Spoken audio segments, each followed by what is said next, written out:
Bonsoir à tous, ravi de vous retrouver pour LFNA TV, l'émission référence des fans de football en Nouvelle-Aquitaine. Au programme ce soir, la Ligue 2 avec une semaine très compliquée qui s'est terminée dans la joie et la bonne humeur pour le Pau FC de Nicolas Usaï. Les Girondins de Bordeaux jouent ce soir en clôture de la 3e journée sur la pelouse d'Ajaccio. Le club au scapulaire qui a accueilli un petit nouveau cet été, Erwan Lanuzel, débarqué de Bergerac-Périgord pour prendre en main l'équipe réserve. C'est notre portrait de la semaine. On fera le point sur les résultats et les calendriers avec le National 2 et le National 3 qui vont reprendre ce week-end. Deux invités seront avec nous à quelques jours de la reprise pour en parler. Pierre-Emmanuel Allard, directeur sportif d'Angoulême-Charente, et Wael Wanjin, capitaine d'un club promu en N3, l'AS Panazol. LFNA TV numéro 104, c'est parti. La Ligue 2 pour débuter avec la 3e journée qui s'achève ce soir par un déplacement compliqué pour les Girondins de Bordeaux sur la pelouse de l'AC Ajaccio. Les ACistes qui ont décroché 4 points en 2 matchs avec un nul à domicile face à Rodez et un succès précieux sur la pelouse de Quevilly-Rouen. Bordeaux qui de son côté voudra enchaîner après sa victoire contre Concarneau. Coup d'envoi de cette rencontre importante ce soir au stade François Coty à 20h45. De son côté, le Pau FC a enchaîné une deuxième victoire au Noustecamp sans prendre de but. Lors de cette 3e journée, un succès 2-0 face au Paris FC grâce à des buts de Besnard et Boutaïb. Au classement, les Béarnais sont 4e à 3 points du leader, le Stade Malherbe de Caen. Une bouffée d'air frais pour l'entraîneur palois Nicolas Usaï qui en avait bien besoin après une semaine très compliquée pour l'ancien coach de l'US Orléans. On l'écoute interrogé au micro de France Bleu, Béarn Bigorre. Ça a été, à titre personnel, la semaine la plus compliquée sur le plan professionnel depuis 15 ans.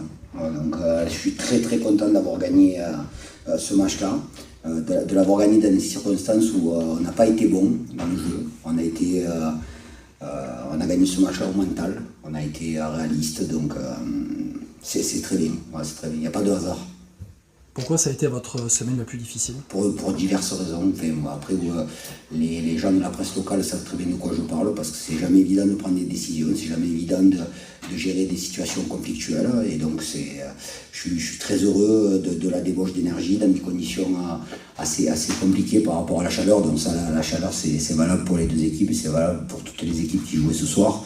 Mais ça a été compliqué, on perd encore un joueur au bout de 20 minutes, puisque Jean a eu une douleur à l'échauffement et il n'a pas pu aller plus loin.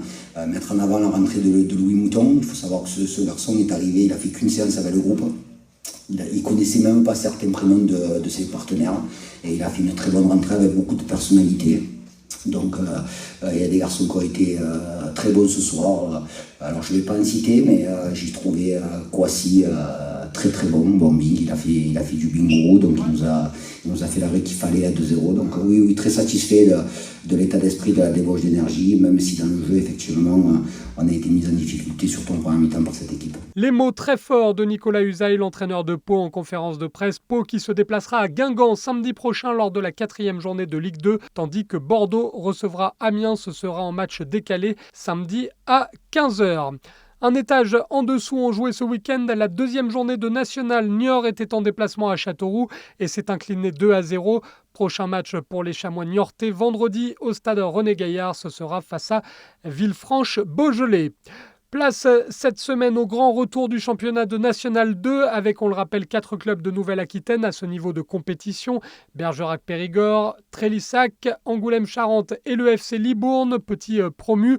Les 4 clubs qui ont été placés dans la poule B. Voici le programme de la première journée avec pour Bergerac-Périgord la réception du club de Blois. Vendée-les-Herbiers samedi affrontera à 18h Avoine-Chinon. Il y aura évidemment concernant les clubs de Nouvelle-Aquitaine le déplacement à surveiller de Trélissac sur le terrain du SO Romorantin. Déplacement également pour le promu, le FC Libourne, qui ira du côté de Saumur. Et puis une journée qui s'achèvera samedi à 19h par le déplacement en terre francilienne d'Angoulême-Charente sur la pelouse du Paris 13 Atlético. Un gros morceau d'entrée de jeu pour l'ACFC. Et pour parler de la saison qui arrive et du déplacement en terre parisienne, place à notre premier invité ce soir, un habitué de l'émission. C'est avec grand plaisir que je reçois le directeur sportif d'Angoulême-Charente, Pierre-Emmanuel Allard. Bonsoir Pierre-Emmanuel. C'est un plaisir partagé, Benjamin. Bonsoir à tous. Ça commençait à nous manquer. Je suppose que Vous aussi, Pierre-Emmanuel, on est à quelques jours maintenant de la reprise. Au moment où on enregistre cette interview, il y a un dernier match de préparation, mais là, ça commence à sentir l'odeur du championnat. Et que ça sent bon. Que ça sent bon, ouais, on est ravis de retrouver le chemin de la compète qui nous fait vivre, qui nous alimente, qui nous nourrit, qui nous épanouit. Donc ouais, c'est un vrai plaisir de plus de jouer seulement des matchs de prépa. On était ravis de reprendre le chemin d'entraînement, mais là maintenant, la compète nous manque. Donc enfin, elle arrive, plus qu'une semaine. Est-ce que vous sentez que le groupe monte en puissance et que vous êtes prêt pour cette première journée et cette reprise? Ouais, clairement, clairement, il y a eu un énorme travail de fait encore de la part du staff, avec beaucoup de changements chez nous, tant au niveau de l'effectif, mais aussi de la composition du staff, avec l'arrivée de Denis Stinat, entre autres, en qualité d'entraîneur adjoint. Donc voilà, il y a eu une grosse phase d'adaptation, d'intégration, d'accueil qui était très, très importante à bien réaliser pour prendre un bon pli dès le départ. C'est ce qui a été fait. Après, est-ce que nous serons prêts pour le 26? C'est pas forcément l'objectif, hein. L'idée, c'est de se préparer pour la saison 23-24 dans son ensemble, hein. Donc, on reste un sport collectif. Il va falloir encore pas mal de matchs pour parfaire les automatismes. Dans notre stratégie de recrutement, on a essayé de ramener des garçons qui parlaient le même football, qui avaient les mêmes idées de jeu que notre projet de jeu et plus précisément que celle de David Giguel, notre entraîneur. Il semblerait que ce soit le cas. En tout cas, c'est ce qu'on palpe sur le terrain, sur les dernières sorties d'Angoulême. Donc ouais, on est assez satisfait. Après, voilà, on est jamais réellement prêt. Donc on va peaufiner ça au fur et à mesure des semaines de compétition également. Oui, c'est vrai.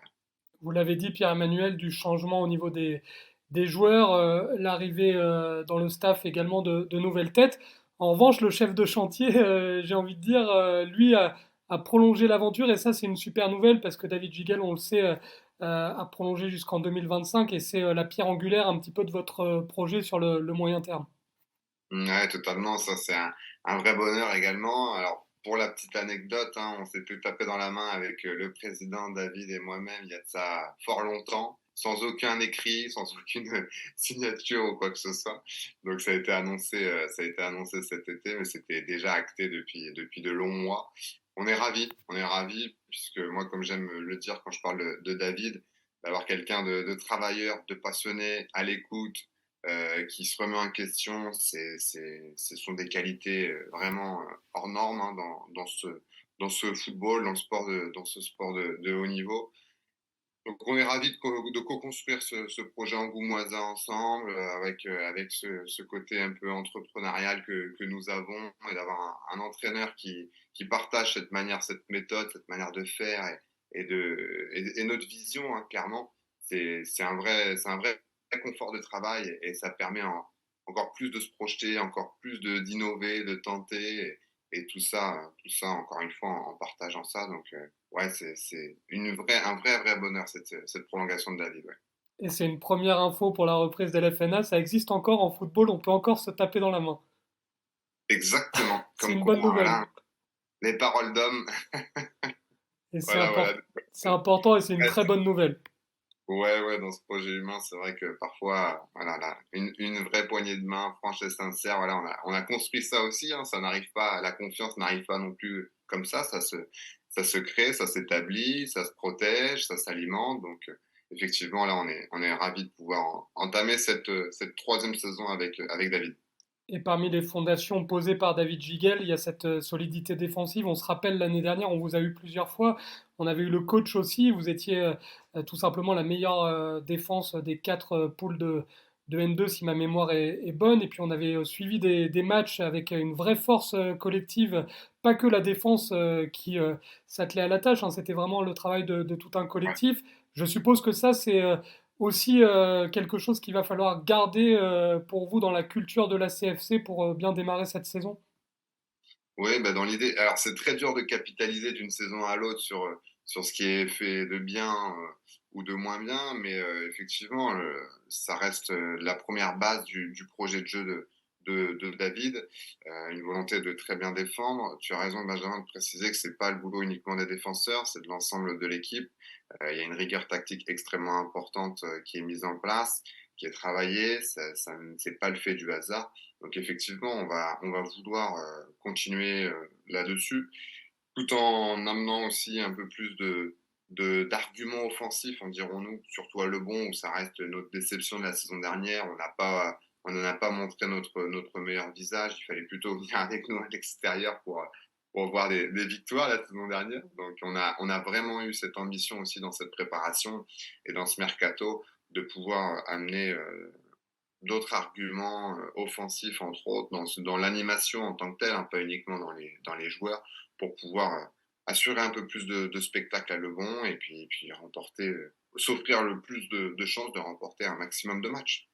Et ça devrait arriver, parce que si vous gardez cette solidité défensive et que vous arrivez à mettre les occasions au fond, ça devrait effectivement offrir une belle saison aux supporters de la CFC. Il y avait aussi ce travail, pour avoir commenté 2 matchs, il y avait ce travail de pressing aussi des attaquants. Ça peut pomper un peu d'énergie au moment d'avoir la lucidité pour conclure les actions aussi, Pierre-Emmanuel.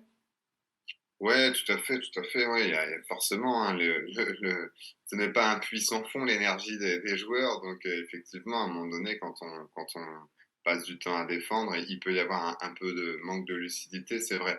Mais c'est surtout aussi, faut pas oublier toutes les déconvenues que nous avons eues la saison dernière, avec notamment les graves blessures de Kevin Cardinali, qui était notre fer de lance offensif. Donc d'ailleurs, j'ai le plaisir de vous annoncer qu'il est sur le chemin du retour, qui peaufine sa préparation individuelle aussi. Donc ça sera aussi un réel plaisir de le retrouver rapidement avec le groupe. Il y avait aussi les blessures de Thierry Lemaitre, ses suspensions aussi. Enfin voilà, on a eu énormément de mal à stabiliser un trio d'attaque qui explique aussi cela, quoi, très sincèrement. Donc voilà, on avait eu aussi une première journée. On a fini meilleure défense, certes, mais il faut pas oublier que la première journée de championnat, on avait pris 4 à la maison aussi. Donc, ça avait engendré un petit traumatisme nécessitant du réglage d'urgence. Donc, voilà, il y a tout un pêle-mêle de facteurs explicatifs avec des degrés d'importance différents, mais qui expliquent ça. Donc, nous, notre enjeu, c'est de les analyser. C'est ce qui a été fait, encore une fois, durant cette intersaison et de pouvoir y amener des changements. Voilà, on est dans une obligation de moyens plus que de résultats. On espère qu'il y aura le résultat escompté, mais voilà, on a mis en œuvre beaucoup de choses pour parfaire ça, parce qu'on sait que c'est important, et notamment pour nos supporters, nos spectateurs et tous ceux qui nous suivent et qui viennent à Lebon. De l'extérieur, Pierre-Emmanuel, on a l'impression sur la saison qu'il y a eu aussi quelque chose qui a coûté parfois cher, malheureusement, et que des défaites peut-être dues à l'indiscipline. Est-ce que c'est quelque chose que vous allez essayer de gommer, faire un petit rappel à l'ordre? Parce que, alors certes, il y a eu des fois des erreurs d'arbitrage sans doute, mais est-ce que c'est quelque chose sur lequel vous allez insister en début de saison? Oui, bah, bien sûr, bien sûr. Alors, le staff a une super idée. Les joueurs vont avoir une intervention d'un corps arbitral la semaine prochaine, justement, pour les remettre à jour aussi sur les modifications des lois du jeu hein, qui s'opèrent de temps à autre. Donc, oui, oui, oui, tout à fait. Il y a aussi cette volonté-là d'arriver à, pour moi, une saison réussie, c'est une saison où on a dribblé les blessures et les suspensions. Voilà, où il y a les garçons sont là, sont postulent à la feuille de match et le staff, et plus précisément David, n'a qu'à faire des choix. Pour moi, c'est là où c'est un premier facteur de réussite d'une saison. Donc, on espère effectivement que les blessures et les suspensions nous laisseront tranquilles. Donc, à nous, là encore, de mettre le maximum de choses en œuvre pour avoir le moindre regret possible. Et que le calendrier se boucle bien, parce qu'on le sait, parfois en N2, c'est pas évident avec des matchs qui se rejouent, avec la Coupe de France qui vient se mêler un petit peu à tout ça. Il faut que les planètes s'alignent, Pierre-Emmanuel, comme on dit. Ouais, clairement, clairement, c'est vrai il y a aussi ça à prendre en compte. Là, on commence un début de championnat sur les chapeaux de roue avec ce déplacement à Paris 13 Atlético, puis ensuite la réception de Bergerac qui sera encore un ogre de cette poule hein, avec les 2 magnifiques saisons qu'ils ont fait. C'est plus le fait du hasard. Non, non, là, c'est vraiment, vraiment, ce sera l'un des favoris de cette poule. Puis le déplacement aux Herbiers. Voilà, ça, on fera un premier bilan fin septembre, tranquillement, sans de tirer de conclusion du tout, que ce soit positivement ou négatif. On s'aperçoit que c'est très dur d'enchaîner les séries. Par contre, quand on arrive à le faire, je me souviens de Romorantin l'année dernière qui avait enchaîné 6 ou 7 victoires d'affilée en avril-mai et qui s'était retrouvé troisième du championnat, il me semble. Quoi. Alors que pourtant, à la fin de la phase aller, ils étaient relégables. Donc voilà, on se rend bien compte de l'importance d'enchaîner et de faire des séries. Donc l'un dans l'autre, encore une fois, chaque mois, chaque match, chaque journée de championnat aura sa vérité. Donc à nous de garder la tête bien froide et de persévérer, de continuer à travailler. Et ça, pour ça, j'ai aucun doute par rapport à notre staff et à nos joueurs qui ont un appétit, qui sont des vrais travailleurs. Donc Vous, vraiment impatient de voir le résultat de tout ça. et nous aussi, puisqu'on aura évidemment un œil particulier sur tous les clubs de Nouvelle-Aquitaine qui avaient franchement été brillants la saison dernière, se mêlant jusqu'à la fin à la lutte dans le top 5. Vous parliez, Pierre-Emmanuel, justement de cette première journée, ce déplacement sur le terrain du Paris 13 Atlético, dans le 13e arrondissement de Paris, pour ceux qui ne connaissent pas forcément. Quand on voit ce club débarquer dans la poule, on se dit quoi, Pierre-Emmanuel? Et quand on voit qu'on les joue lors de la première journée chez eux, on se dit mince, c'était pas forcément le meilleur calendrier. Non, on se dit, ouais, bah on est bien en N2. Dans le sens où, voilà, quoi, c'est dès la première journée, ça va être comme à chaque match, encore une fois, peu importe la typologie de l'adversaire, ça va être un vrai combat, ça va être vraiment âpre, très âpre. Voilà, moi je suis ravi de découvrir un nouveau stade, un nouveau club aussi à titre perso en tant que passionné de foot. Hein, c'est un plaisir d'aller là-bas, d'aller voir ça. Bon après voilà, on n'y va pas non plus faire du tourisme, hein, loin de là, loin de nous. On travaille trop dur pour y aller en dilettante pour autant. Mais oui, oui, c'est pas évident de toute manière de négocier les premières journées de championnat parce que les matchs de prépa pour moi ne sont pas significatifs en termes de résultats, donc on peut pas trop analyser. Les entraîneurs sont tous en train de préparer physiquement les garçons, donc distribuer le temps de jeu de manière le plus équitable possible. Donc d'arriver à déceler une idée tactique ou un plan de jeu ou même voir un 11, une compo, c'est très très peu évident. Donc voilà, ça va être bah, comme en Ligue 1, comme on a pu le voir aussi en National encore hier où il y a eu quelques surprises. Bah là, ça sera certainement comme ça aussi. Hein. Ça va être des rounds un peu d'observation sur cette première journée de championnat avant de vraiment savoir qui est qui et qui compte faire quoi dans cet exercice 2023-2024. Alors justement, dernière question, Pierre-Emmanuel, même si c'est très très compliqué, on connaît la difficulté, vous l'avez dit, de ce championnat de N2, est-ce que malgré ces difficultés, malgré le manque de vision à long terme, est-ce qu'on peut quand même définir des objectifs, prendre du plaisir, faire un bon parcours en coupe? Qu'est-ce qu'on se dit en début de saison à la CFC? Alors, c'est très simple, très cash, c'est le maintien. Voilà. Ça va peut-être décevoir certains. Beaucoup trouveront que c'est un manque d'ambition. Absolument pas. C'est une preuve d'humilité. Et encore une fois, on est 14 équipes. Il y a 5 à 6 descentes. Euh, Quand on voit l'homogénéité, la guerre à chaque journée de championnat que c'est, ça serait trop prétentieux de prétendre à quoi que ce soit. Donc ça va être le maintien. Voilà. Ceci dit, on va entamer les matchs, non pas avec la volonté uniquement de garder le point qui nous est offert au coup d'envoi. Très loin de là. Donc voilà, on est ambitieux, on a envie de gagner un maximum de matchs, mais déjà, cochons la case maintien, parce que pour rappel, l'année dernière, on finit certes quatrième, certes meilleure défense, mais on s'est maintenu à l'avant-dernière journée de championnat. Je vous raconte pas la pression qu'il y avait quand même à l'aube de la conclusion du championnat de l'année dernière. Donc voilà, fort de tout ça, ça va être exactement la même typologie de championnat à mon sens. Donc ça va être le maintien. Il y aura la Coupe de France, où forcément, Dame Coupe de France, avec ses exigences qui viendront perturber au moins le premier trimestre de la saison.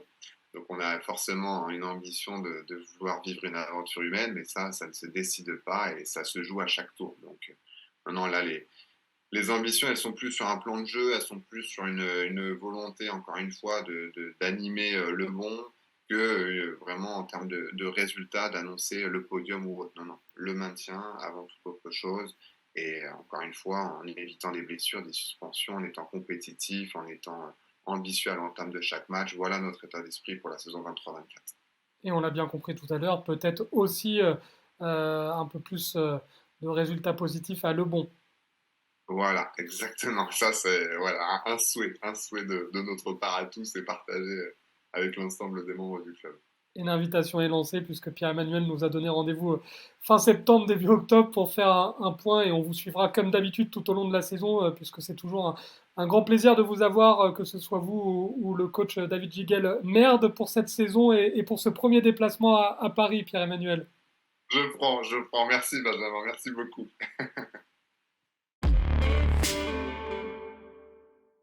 On passe maintenant au championnat de National 3 qui reprend lui aussi cette semaine avec tout d'abord le programme de la poule B.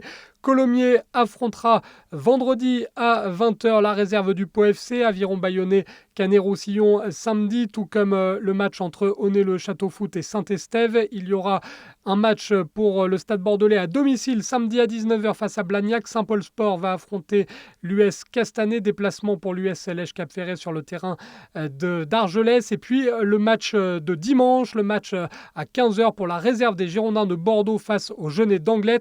La réserve des Girondins désormais entraîné par Erwan Lanuzel, un ancien de Bergerac-Périgord, arrivé cet été en Gironde où il retrouve Corentin Ozanné, côtoyé à Poitiers et qui sera son adjoint. Erwan Lanuzel franchit un palier pour continuer de grandir. Notre correspondant Florian Sabatier est allé cette semaine à la rencontre du Basque, un pur produit du foot néo-aquitain.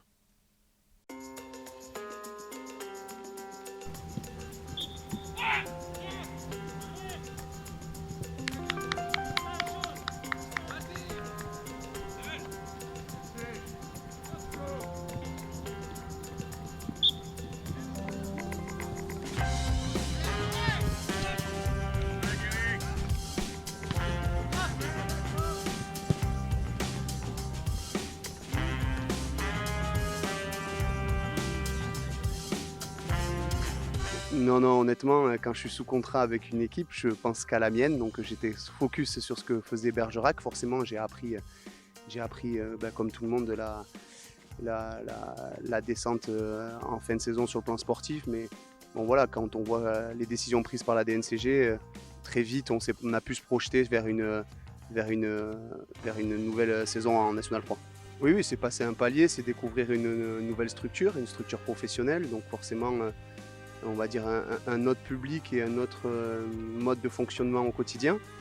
Et puis l'historique fait que pour être un Aquitain, les Girondins de Bordeaux étaient un club qui m'a forcément marqué depuis ma jeunesse. Donc voilà, c'était un choix logique pour moi et de découvrir aussi une nouvelle facette du métier d'entraîneur avec un groupe réserve un peu plus jeune que ce que j'ai eu l'habitude de connaître. L'idée directrice et la priorité reste la formation et le développement du joueur, et on est au service de l'équipe professionnelle. Voilà, notre but est de mettre les jeunes dans les meilleures dispositions pour pouvoir être prêts à, alors soit pour certains jouer, d'autres monter à l'entraînement, mais réduire, on va dire, l'écart sur le plan technique, tactique, mental, pour que les joueurs soient dans les meilleures conditions pour pouvoir passer un cap. Voilà, notre priorité, ça va être celle-là. Et puis après, derrière, si on peut avec beaucoup d'humilité, mais si on peut rajouter une dose d'ambition chaque semaine pour être compétitif, je pense que tout le monde sera satisfait.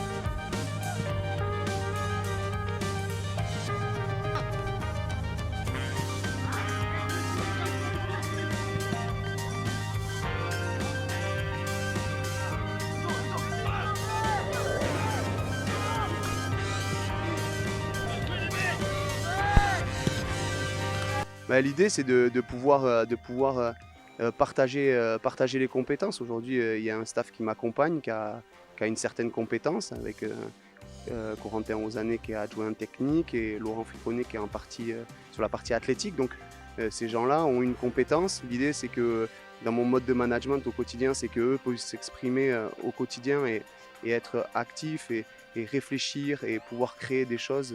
Parce que je pars du principe que quand on est acteur de ce qu'on veut faire, c'est beaucoup plus efficace. Donc voilà, mon idée, c'est de pouvoir les manager pour qu'eux se sentent épanouis au quotidien et pour pouvoir varier les discours aussi. Voilà, que ce ne soit pas toujours le même qui parle. Un coup, c'est l'adjoint, un coup, c'est le coach, un coup, c'est le prépa.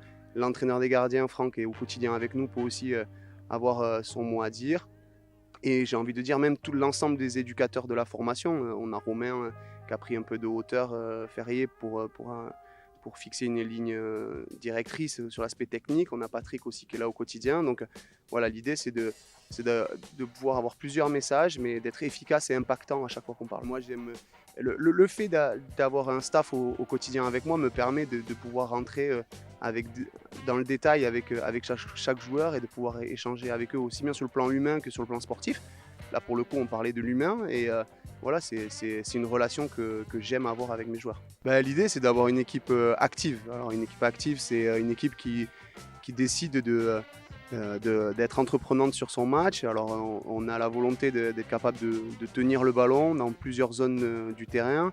Et après, l'idée, c'est d'avoir une équipe réfléchie, qui est capable de s'adapter à tous les contextes qui nous sont proposés. Je pense que ça va être très formateur pour nous parce que chaque match sera différent et le contexte aussi sera différent. Il y a une nouvelle poule, il y a l'arrivée de la zone sud-est avec Perpignan et les clubs comme le Canet. Donc voilà, ça va être l'idée de développer les joueurs sur l'aspect mental et tactique et être en capacité de s'adapter et vraiment être actif, voilà, actif dans tout ce qu'on propose.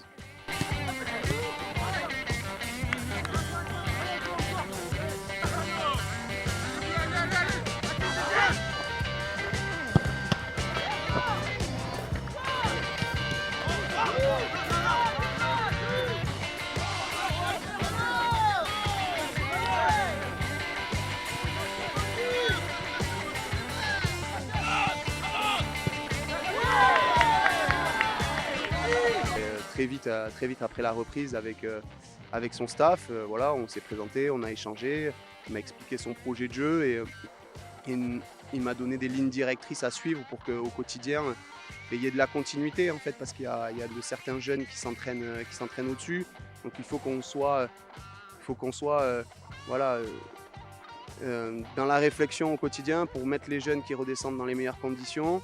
Et après, on communique au quotidien avec Denis Anco, qui est l'adjoint référent, on va dire, du staff de David Guillon pour les passerelles avec les joueurs et pour faire un suivi, on va dire, quotidien de leur évolution. La priorité va être sur l'individu. Voilà. La priorité pour nous va être de développer un maximum les joueurs. Et après, comme je l'ai dit, l'idée c'est d'avoir un maximum d'ambition. Et la première ambition, ça va être de passer ces réformes qui impactent le football amateur depuis des saisons. Donc voilà, l'idée, ça va être d'être sûr de passer la réforme. Ça va être la première priorité, ça va être d'être capable de s'installer sur ce championnat national 3 dans la durée et pour permettre à toutes les générations du centre de bénéficier de ce niveau de pratique. Ça sera la première priorité. Et puis après, on va construire notre saison jusqu'au mois de mai.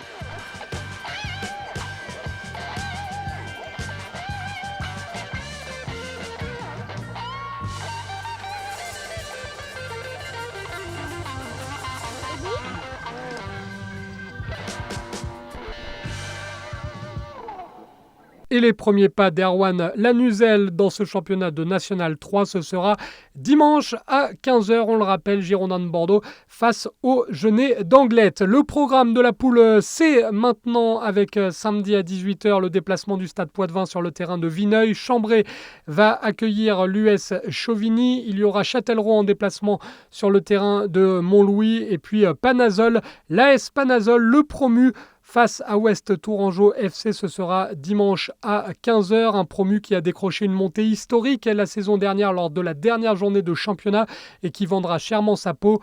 Pour parler de ce club du district de la Haute-Vienne qui a écrit l'histoire et qui est situé dans l'agglomération de Limoges, on accueille avec grand plaisir notre deuxième invité ce soir. Le capitaine de l'AS Panazol, Wael Wandjine, est avec nous. Bonsoir Wael. Bonsoir à tout le monde.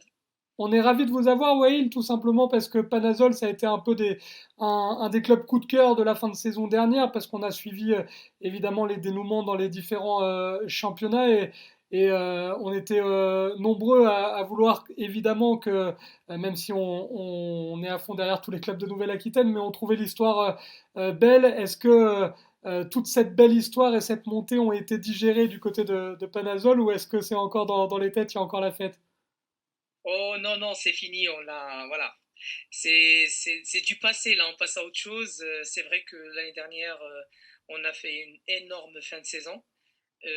C'était pas gagné d'avance, mais on y a cru jusqu'au bout. On le mérite. Franchement, on le mérite parce qu'on a mis les ingrédients pour et voilà. On a bien fêté, bien comme il faut la montée. Et là, on passe à autre chose, du sérieux avec un nouveau groupe, des nouveaux joueurs. Et bien sûr le même coach et la plupart des joueurs de l'année dernière. Et on va évoquer la saison qui arrive dans un instant, mais est-ce que c'est encore plus beau, vous qui avez de l'expérience, Wael, et qui avez une carrière derrière vous, c'est encore plus beau quand ça se joue à la dernière journée?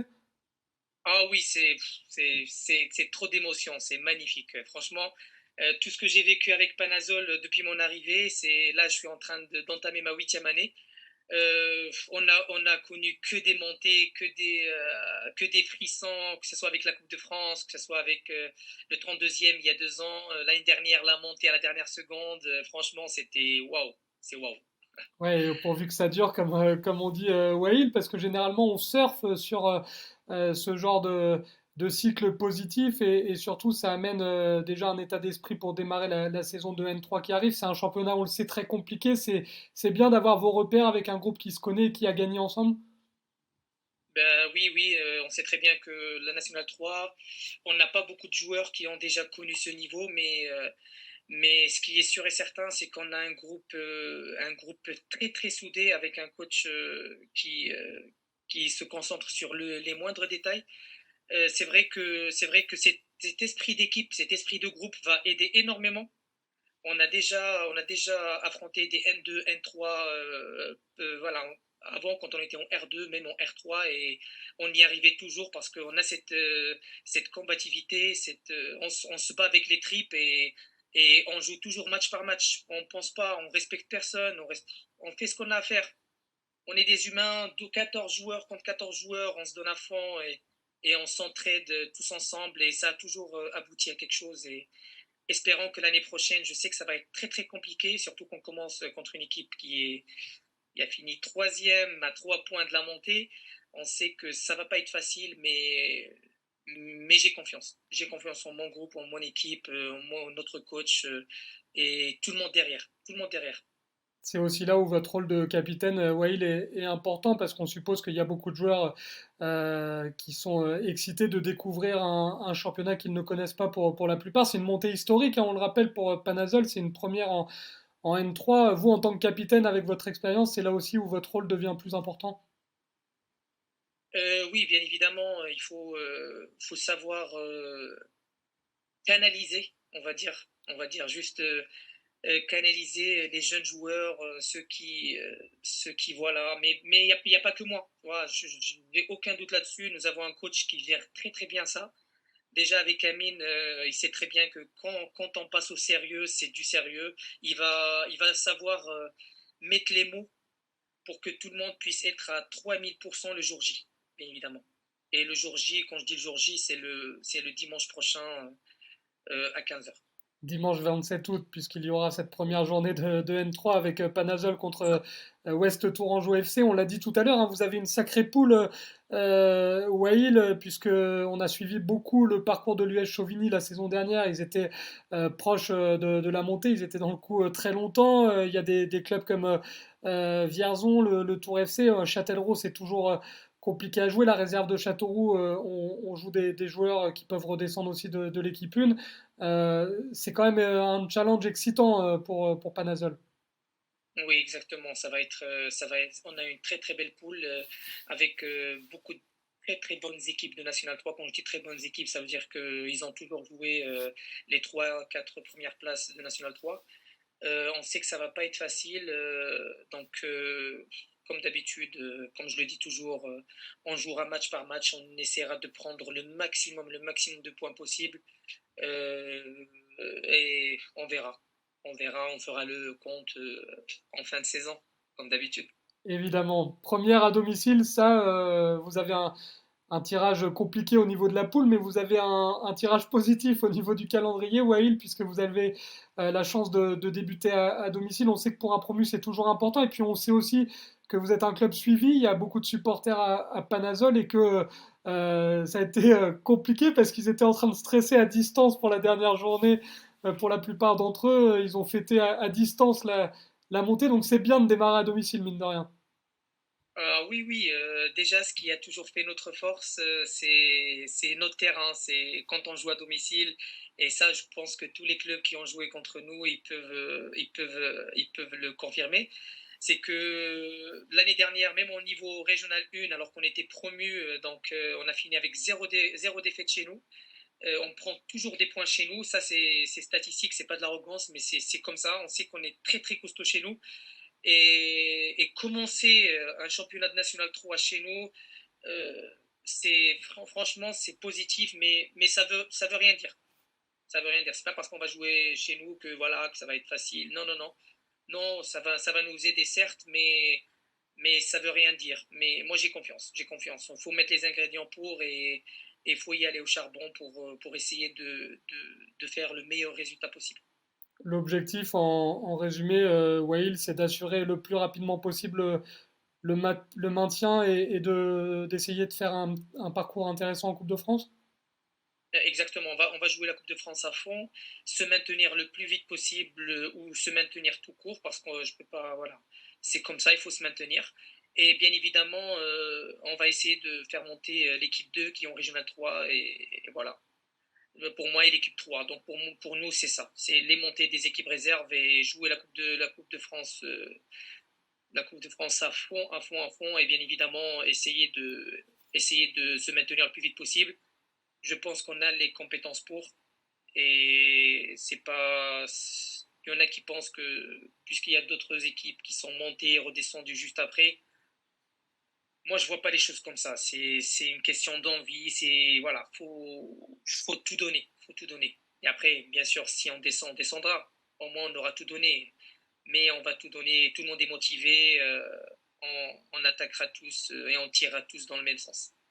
Et c'est tout ce qu'on vous souhaite évidemment. Wael, juste dernière question, mais à titre personnel, est-ce que c'est une fierté, est-ce que c'est une fierté d'avoir le brassard de la première en N3 pour Panazol? Oh, bien sûr, c'est une fierté. Pour moi, Panazol, je l'ai rejoint quand il était en première div, donc de la première division district, j'ai connu des hauts, des bas, j'ai tout connu avec cette équipe de Panazol jusqu'au niveau national 3. Rester capitaine jusqu'à aujourd'hui, c'est un honneur avant tout parce que je représente une ville, une commune, je représente une mairie, des supporters, des gens de cette région-là, de cette ville-là. Et c'est quelque chose qui me tient vraiment à cœur. Et oui, c'est un honneur. Et en tout cas, on remercie chaleureusement Wael d'avoir répondu à l'invitation parce qu'on le sait, on va vous souhaiter merde évidemment pour la saison et puis on va vous souhaiter aussi ce qu'on souhaite à tous les clubs parce qu'on sait que demain il y a un dernier match de préparation. On évite toute blessure, hein, Wael, pas de blessure de dernière minute, hein. On croise les doigts et voilà. Et on J'espère espère qu'on sera. que ça va bien se passer pour cette première. On le rappelle, dimanche 27 août face à West Tourangeau. Et puis on embrasse et on salue les autres membres du club, notamment Azedine qui nous a mis en relation parce que c'est, on le sait, un club familial à Panazol et on n'oublie pas tous les gens qui travaillent parce qu'Azedine, même le week-end, il répond aux mails et on le salue évidemment. Exactement, je passerai le message à tout le monde et bien sûr, sans ces gens-là, les gens qui travaillent dans l'ombre, on n'existera pas. Ça, c'est vrai. Merci beaucoup, Wael, le meilleur pour Merci la à vous saison aussi. et on fera un petit point. On vous rappellera évidemment en cours de saison pour faire un petit point sur ce qui se passe à Panazol. Merci pour l'invitation, c'est gentil. Merci beaucoup. Au revoir. L'AS Panazol pour ses premiers pas en National 3 face à West Tourangeau FC, ce sera donc dimanche à 15h. Et on conclut cette large page consacrée au National 3 avec le programme de la poule D. Samedi à 18h, il y aura le match important pour la réserve des Chamois niortais sur le terrain de l'US Saint-Philibert. Il y aura également le FC Choré promu en National 3 samedi 26 août à 19h face au FC Chaland 85. Les championnats jeunes reprennent également ce week-end avec tout d'abord les U19 nationaux représentés en Nouvelle-Aquitaine par Trélissac, Mérignac et les Girondins de Bordeaux. Voici le programme de la première journée avec samedi un derby de Nouvelle-Aquitaine d'entrée de jeu entre Trélissac et l'ESA Mérignac. Du côté des Girondins de Bordeaux, il faudra se déplacer sur la pelouse du SCO Angers. Ce sera dimanche 27 août à 15h. Et puis reprise également pour le championnat U17 national. Au total, 5 clubs de Nouvelle-Aquitaine répartis dans 2 poules. Dans la poule E, on retrouve le SA Mérignac, les Girondins de Bordeaux et le FC Marmande 47. Le SA Mérignac qui va devoir sortir les Crocs à domicile le samedi 26 août à 11h face à l'Olympique de Marseille. Et puis il y aura également dans les autres matchs un duel intéressant à suivre entre Montferrier et le FC Marmande 47 ou encore le classique, le derby de la Garonne entre les Girondins de Bordeaux et Toulouse, match qui aura lieu dimanche 27 août à 15h. Dans la poule F, on retrouve les Chamois Niortais et l'ES Sainte Football. Les Chamois Niortais qui joueront samedi face au FC Nantes, ce sera à 15h. Et puis la rencontre de l'autre club de Nouvelle-Aquitaine, Sainte, ce sera samedi, cette fois coup d'envoi à 16h sur le terrain de Cholet. On termine cette émission avec notre reportage consacré aux stages d'été mis en place par la Ligue de football de Nouvelle-Aquitaine et qui ont rencontré un franc succès pour la première édition. Pour ceux qui ont manqué ce reportage signé Florian Sabatier et Touamina Siri qui était disponible sur la page Facebook de la LFNA, petite séance de rattrapage.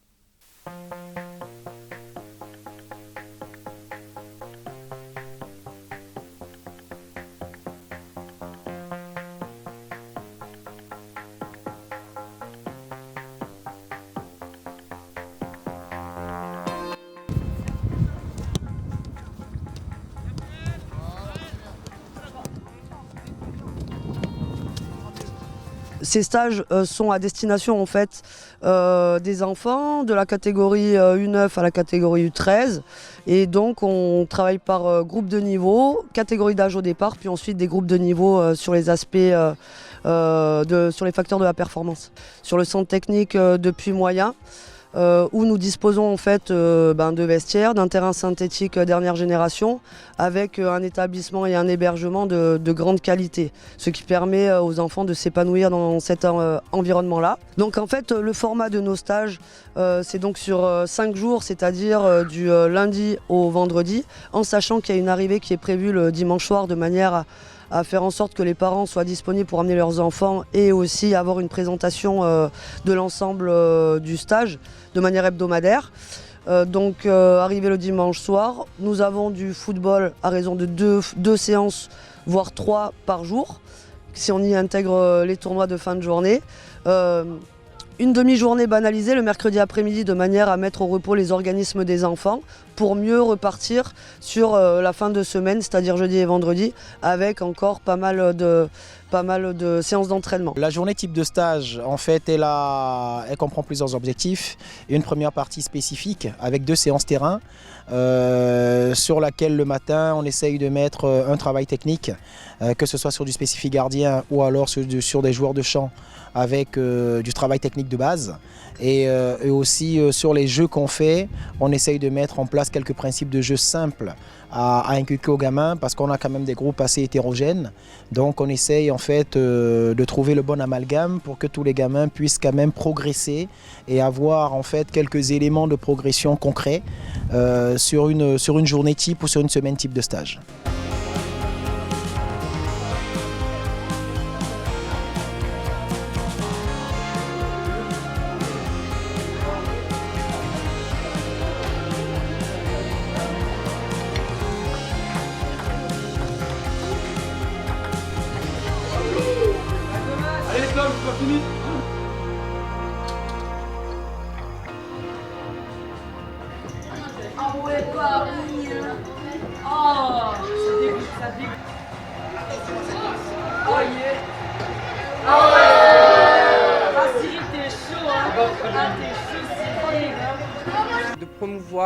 De promouvoir justement la Ligue, de la faire connaître et de pouvoir accueillir des enfants de tout le territoire chez nous. En fait, on a voulu faire la spécificité donc, sur ces stages, d'avoir aussi bien le côté académien, où les enfants pourraient suivre des cours d'anglais, de concentration, toujours avec le thème du foot, et également la découverte des pratiques spécifiques, à savoir le beach soccer, et le futsal. Alors pour une première, oui, on est très satisfait parce qu'on a eu un taux de remplissage, un bon taux de remplissage, donc on est content. On a eu des retours aussi également de la part des enfants, des parents qui ont aimé les stages, la découverte des nouvelles pratiques, du beach soccer, du futsal.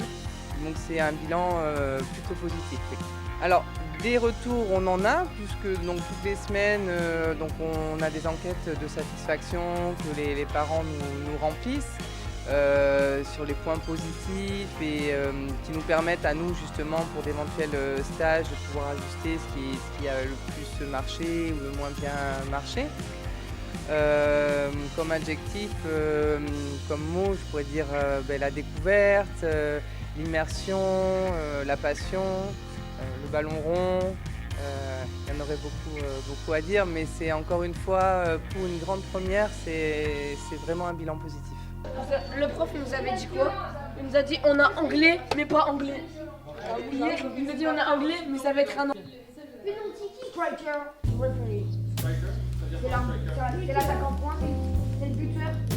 Et le péri, c'est l'arbitre. Tout ce qui est par kick, c'est appliqué. Free kick, coup franc, ou corner kick, corner. Ça marche, on va faire les questions. Je crois qu'on voit les questions. Allez, quoi d'autre comme question?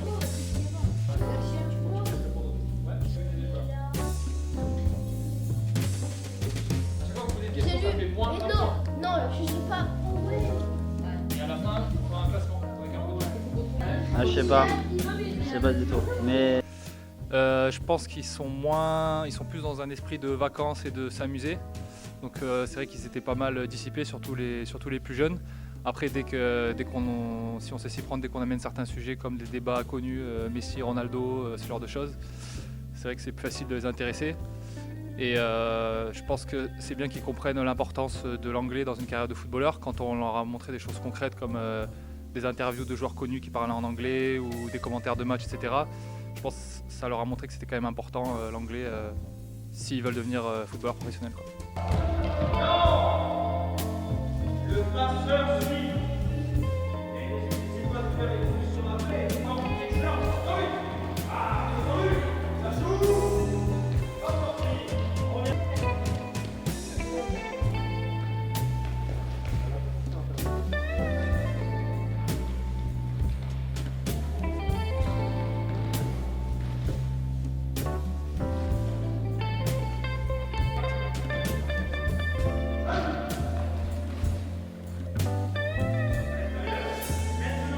Absolument, ça vient cet été. C'est la première fois en Nouvelle-Aquitaine où on va proposer des stages ici sur le Haillan avec des particularités sur des pratiques du beach soccer et des pratiques futsal, voilà, sur une initiation. Mais avec certains groupes et notamment avec le groupe des plus grands, on peut aller donc un peu plus loin. On est plutôt sur du perfectionnement, on l'a vu aujourd'hui, on a proposé vraiment une séance spécifique futsal. Ils ont répondu présent et la difficulté après avec certains publics, c'est surtout la concentration, puisque c'est un axe primordial surtout dans cette discipline, mais notamment en football traditionnel. Donc là, oui, la concentration, on a travaillé vraiment beaucoup d'exercices ateliers sur ça et on a vu des résultats concluants, surtout sur les dernières oppositions. On a vu vraiment des choses vraiment intéressantes sur cette pratique. Oui, je vais reprendre ça, c'est surtout une expérience à vivre, c'est surtout aussi pouvoir échanger avec d'autres personnes, sortir du cocon familial aussi, revenir avec des règles précises, avec un cadre, avec une pratique, puisqu'ils aiment la pratique foot. Après, c'est se retrouver aussi dans des temps d'animation où ils pratiquent autre chose, et avec des gens nouveaux, des animateurs, des conseillers techniques aussi. Donc oui, c'est un bilan positif et je pense que dès la saison prochaine, voilà, il y aura une réflexion à avoir pour ces prochains stages, à quelle durée, quel moment, est-ce que ça peut être réalisable sur l'ensemble de l'été. Voilà, il y a plein de questions à avoir, le bilan va se faire avec tout le monde, mais oui, c'est sur cette partie du mois de juillet, je pense que les enfants sont là et leur proposer quelque chose, vraiment ça leur sort du quotidien et surtout voilà, du cocon familial S'ils ont les frères et les sœurs, on les laisse de côté et puis on va voir d'autres personnes dans l'échange. Et ça, c'est primordial aussi. Et c'est le bien vivre ensemble, je pense que c'est primordial pour l'ensemble de ces enfants. J'ai bien aimé le mercredi, le tournoi sur terrain herbe. Et puis j'ai bien aimé aussi ma première fois pour le foot sur sable. C'était plutôt bien, j'ai bien aimé, c'était cool. Ils nous apprennent beaucoup de choses et ils nous apprennent aussi les bases, tout ça. Et pour le futsal, oui bien sûr ça m'intéresserait de plus tard si j'ai envie de jouer ou pas, avec ce qu'ils m'apprennent, j'aime bien. Ils nous font découvrir d'autres choses qu'on n'a pas l'habitude d'avoir au cours de notre enfance. Et voilà, c'est des choses qu'on garde et qu'on peut ressortir à tout moment. Pour l'instant, ouais, ça se passe très bien. On a pu découvrir beaucoup de sports comme le beach soccer, le futsal, qu'on n'avait pas forcément l'habitude de pratiquer. Le beach soccer, pour ma part, j'en avais jamais fait avant, donc ça m'a permis de découvrir aussi des sports. Et après, l'ambiance générale est très bonne aussi, donc ça se passe très bien. Le futsal, j'en avais déjà fait un petit peu avant, avec des copains ou avec même le collège.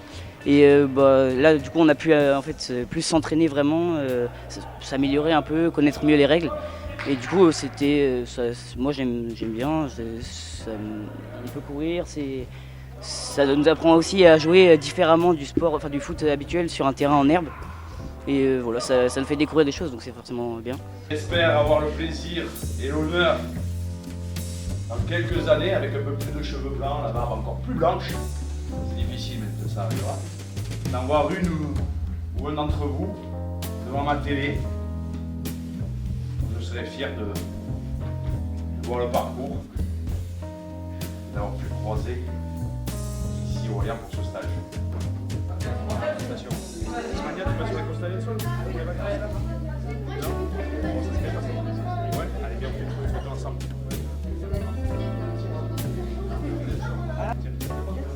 C'est bon, non? Pourquoi elle avait la suite des vacances? S'entraîner, hein. Oh. Non. Coupé aussi. Je rigole. Ah bon.